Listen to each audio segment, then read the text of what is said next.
Welcome back to the Great British Crochet Off, where every single week I crochet something inspired by that week's episode of the Great British Bake Off, and this was Bread Week. As always, we will not be discussing who left or who got Star Baker. I will be discussing the specific challenges.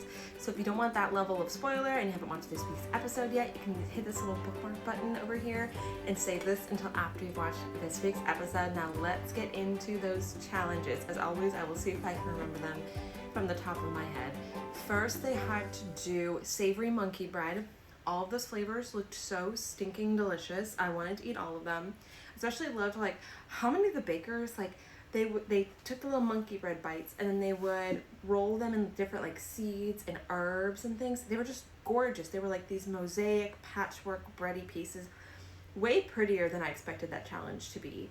The next challenge was donuts, which, let me know below, is a donut bread. I understand it's a yeasted dough, but never really thought of donuts in the bread category. I would hate to be argumentative, but I do have questions about that. And then finally they had to make a tiered, it was like a bread cake. It was like a tiered bread tower. So you had to do at least three loaves of bread. They were tiered to be like a cake around some sort of celebration. So a wedding, a birthday, a celebration of life, celebrating the seasons. There were so many gorgeous ones. This was such a gorgeous bread week. Sometimes bread week, from a baking perspective, it's delicious and gorgeous in a brown and loaf-shaped way. This was a bread week that I was able to pull a lot from. So without further ado, I was inspired by donuts. I know I questioned whether or not donuts are bread, so maybe I shouldn't have been able to use this as a prompt, but I had such a good idea that I had to go with it. Not only did I make the pink strawberry glazed donut, but if you can read my it's backwards, but maybe I'll flip this for a second. If you can read my bad stitch cursive, this is Violet because I made a donut cat bed. So I've been meaning to make Violet. Violet's my cat. You might remember her from last week. I shamed her last week, and maybe this is a way of my apologizing for having publicly shamed her. But I've been wanting to make her a bed for a while now. She has this spot in our dining room. There's this shelf under a window that she loves to lay on. And if there's ever a sweatshirt there or anything like that, she's gonna lay on that. So I've been meaning to make her a bed for that spot for a while now. And when I saw the donut challenge, I was like, ooh, donut cat bed. It'd be so stinking cute. So I made the donut and I put a more open weaved little circle in it so she actually has somewhere to lay.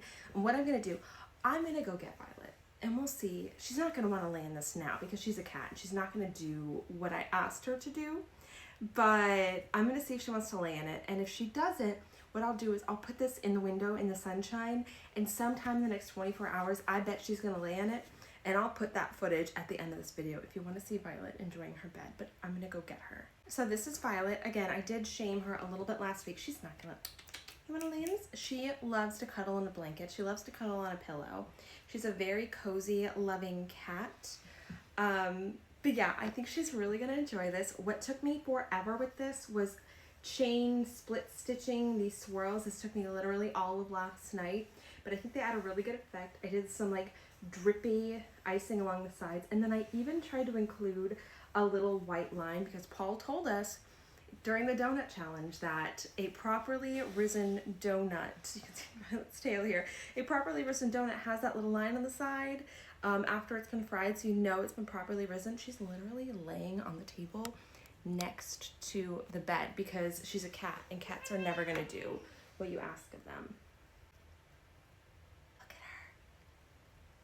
Yeah, this is gonna be pretty stinking cute in my dining room. If you're interested in how I made this donut, you can check out this week's Great British Crochet Off technical version. That usually comes out later in the week, and it's where I talk about all my behind the scenes. I share as much of a pattern as I can, what tools I used, etc., etc.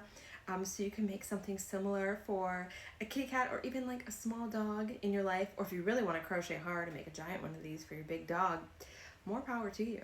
So thank you for joining Violet and I for this week of the Great British Crochet Off. We will see you for the next one. It's school week, or school food week, which as an American is going to be very interesting for me because American schools have a very different idea feeding children.